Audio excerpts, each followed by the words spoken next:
Sa corpulence, trapue et forte, l'empêchait de se mouvoir comme elle l'aurait voulu, ou comme, jadis, elle pouvait le faire.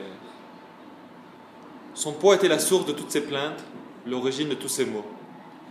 Elle développait pour entretenir sa maison, espace vital que la défection progressive de ses enfants avait rendu trop grande, un ensemble de stratagèmes qu'elle se plaisait à raconter à ses petites filles. Elle parlait, et quelque chose dans ses logorrhées indiquait qu'elle tentait, par là, de cacher sa surdité grandissante. Cela agaçait Lys. Tina, quant à elle, était plutôt attendrie.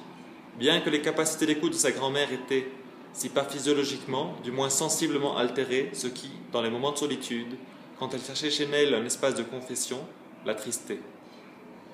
Ces après-midi-là, Tina repartait chez elle, les mains pleines de pâtisseries et de salades, traversant les grandes allées piétonnes avec une sensation étrange, mélange de colère et de tendresse infinie.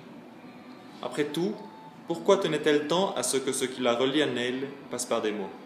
Entre les flux de paroles de sa grand-mère et son mutisme à elle, c'était bien ça qui sourdait, l'absence de parole.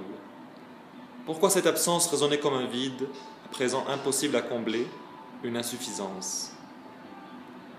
Les sœurs terminèrent par le salon, ramassant doucement les vêtements que Lys y avait laissés. Une quiétude régnait à présent dans l'appartement. L'extrémité de l'après-midi devait y contribuer.